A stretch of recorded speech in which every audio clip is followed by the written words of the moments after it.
Miskonsepsi yang terjadi saat ini menimbulkan persepsi bahwa tes membaca, menulis, dan berhitung menjadi syarat utama untuk masuk ke sekolah dasar.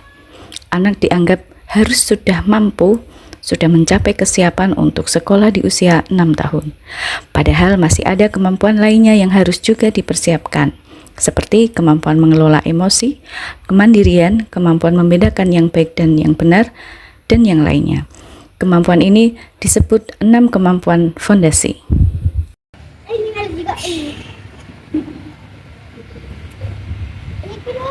Assalamualaikum warahmatullahi wabarakatuh. Perkenalkan, nama saya Septianti Dwi Nugraheni, guru SD Negeri Bapangan, Jepara. Pada kesempatan kali ini, saya akan berbagi praktik baik tentang asesmen awal pembelajaran untuk mengukur kemampuan fondasi kelas 2 SD Negeri Bapangan, Jepara. Berdasarkan rapor pendidikan SD Negeri Bapangan, dibandingkan tahun 2023, kemampuan numerasi SD Negeri Bapangan mengalami peningkatan paling tinggi di antara indikator yang lain. Dari seluruh capaian tahun ini, iklim kebinekaan menjadi indikator pencapaian yang terbaik. Meski demikian, kemampuan numerasi adalah indikator dengan pencapaian terendah, yang salah satunya disebabkan oleh rendahnya kompetensi pada domain geometri. Kompetensi geometri merupakan salah satu kemampuan fondasi, yaitu kematangan kognitif yang cukup untuk melakukan kegiatan belajar, seperti kepemilikan dasar literasi, numerasi, serta pemahaman dasar mengenai hal-hal yang terjadi dalam kehidupan sehari-hari. Melalui asesmen awal pembelajaran ini, saya ingin mengetahui dan mengukur kemampuan fondasi yang telah dimiliki oleh anak-anak kelas 2 SD Negeri Bapangan, Jepara. Asesmen awal pembelajaran ini saya laksanakan agar saya dapat merancang pembelajaran yang dapat terus mengembangkan kemampuan fondasi pada peserta didik. Karena seperti yang sudah kita ketahui bahwa kemampuan fondasi tidak dapat dibangun secara instan, melainkan dilaksanakan secara berkesinambungan melalui proses belajar di PAUD dan SD kelas awal, yaitu kelas 1 dan kelas 2 secara menyenangkan.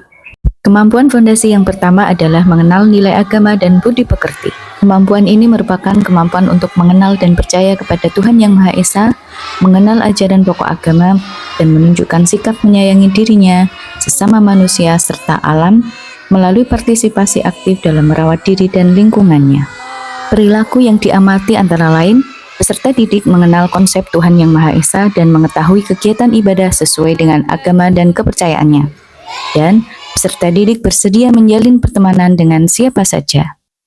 Setelah diamati, diperoleh hasil bahwa sebanyak 1 siswa atau 3,6% termasuk kategori awal berkembang, 7,1% mulai berkembang, 42,9% kategori berkembang, 25% mahir, dan 21,4% termasuk dalam kategori sangat mahir. Fondasi yang kedua yaitu kematangan emosi yang cukup untuk berkegiatan di lingkungan belajar. Perilaku yang diamati yaitu peserta didik mampu menunggu giliran. Salah satunya dengan budaya antri. Kemampuan ini sangat penting bagi anak untuk belajar berinteraksi dengan orang lain, memahami aturan, dan mengembangkan empati. Setelah diamati, didapatkan hasil bahwa 7,1% siswa awal berkembang dan mulai berkembang, 25% siswa berkembang, 32,2% siswa berkembang, dan 28,6% siswa sangat mahir. Kemampuan fondasi yang ketiga yaitu keterampilan sosial dan bahasa yang memadai untuk berinteraksi dengan teman sebaya dan individu lainnya. Kemampuan ini berhubungan dengan kesadaran pentingnya menghargai sesama dan kemampuan untuk berempati, serta kemampuan untuk mengutarakan gagasan. Kemampuan ini dapat kita amati dari kegiatan piket kelas. Dalam piket kelas akan muncul kemampuan kolaborasi yaitu gotong royong yang memerlukan sejumlah keterampilan seperti kemampuan komunikasi, empati, kesabaran, dan juga kematangan fisik, serta kesiapan emosi. Selain itu, piket kelas akan semakin mengasah kemampuan anak untuk berelasi dengan berbagai individu tanpa membeda-bedakan, karena kita semua adalah ciptaan Tuhan Yang Maha Esa. Dari hasil pengamatan diperoleh data bahwa 3,6% siswa dalam kategori awal berkembang, 7,1% siswa mulai berkembang, 17,9% siswa berkembang, dan 35,7% untuk masing-masing mahir dan sangat mahir. Kemampuan fondasi yang keempat yaitu pemaknaan terhadap belajar yang positif. Kemampuan ini akan bisa kita lihat saat peserta didik mampu melihat belajar sebagai pengalaman yang menyenangkan serta melihat manfaat dari kegiatan belajar. Kemampuan ini juga bisa kita lihat dari peserta didik mau mencoba kembali atau memperbaiki pekerjaan jika melakukan kesalahan, dan peserta didik menunjukkan keingintahuan dengan mengajukan pertanyaan.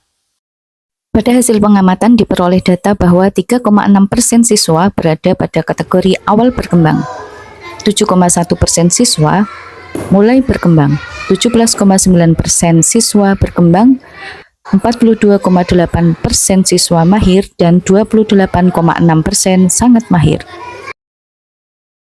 Kemampuan fondasi yang kelima yaitu pengembangan keterampilan motorik dan perawatan diri yang memadai untuk dapat berpartisipasi di lingkungan sekolah secara mandiri. Kemampuan ini dapat dilihat dari rasa syukur telah diciptakan oleh Tuhan Yang Maha Esa yang tertampil dalam perilaku-perilaku positif seperti menjaga kebersihan diri, kesehatan diri, serta keselamatan diri, dan kepemilikan keterampilan untuk menjaga keselamatan diri, serta kepemilikan kemampuan motorik kasar maupun motorik halus.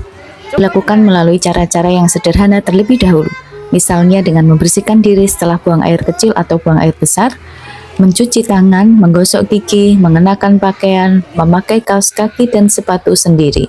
Kegiatan ini akan mampu menstimulasi motorik halus maupun motorik kasarnya. Dari hasil pengamatan diperoleh data bahwa 3,6% siswa berada dalam kategori awal berkembang, 7,1% siswa mulai berkembang, 14,3% siswa berkembang, 50% siswa mahir, dan 25% siswa sangat mahir. Yang kanan dulu kalau mau pakai. Oke, sekarang tolong Mas Ranggis ambilkan. Kemampuan fondasi yang keenam yaitu kematangan kognitif untuk melakukan kegiatan belajar seperti dasar literasi, numerasi, serta pemahaman dasar mengenai cara dunia bekerja. Perilaku yang diamati pada kemampuan kali ini adalah peserta didik menyadari keterhubungan antara simbol angka atau huruf dengan kata dan bilangan, serta peserta didik mampu membilang jumlah benda atau objek dan menggunakan angka sebagai simbol jumlah objek atau benda.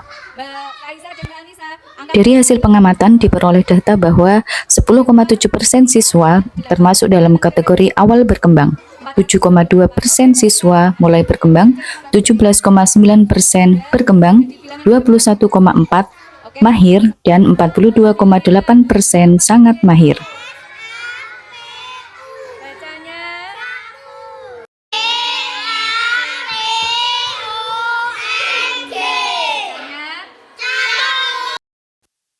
Kegiatan ini sudah didiseminasikan di Kombel Berbel SD Negeri Bapangan Jepara dan di KKG Gugus Nurpati, Kecamatan Jepara. Terima kasih Bu Dwi sudah melaksanakan asesmen awal dalam pembelajaran di kelas 2. Terutama asesmen awal untuk mengukur kemampuan fondasi anak. Hasil asesmen ini dapat membantu guru untuk dapat merancang pembelajaran sesuai kebutuhan siswa dengan selalu mengembangkan kemampuan fondasi anak. Asesmen awal dalam pembelajaran memang sangat dibutuhkan untuk dapat merancang pembelajaran selanjutnya. Di kelas awal, kelas 1 dan 2, pembelajaran tidak hanya fokus dengan baca, tulis, dan hitung saja. Namun, kemampuan fondasi yang lain juga perlu dikembangkan, seperti kemampuan sosial emosional, kemampuan motorik, kemampuan bahasa, dan kemampuan yang lainnya. Dari hasil asesmen awal pembelajaran ini diperoleh kesimpulan bahwa siswa kelas 2 SD Negeri Bapangan Jepara sudah memiliki kemampuan fondasi yang memadai, maka pembelajaran kelas dapat dilanjutkan dengan menggunakan tujuan pembelajaran untuk mata pelajaran di fase A. Demikian praktik baik saya tentang asesmen awal pembelajaran untuk mengukur kemampuan fondasi di kelas 2 SD Negeri Bapangan Jepara. Semoga bermanfaat. Wassalamualaikum warahmatullahi wabarakatuh.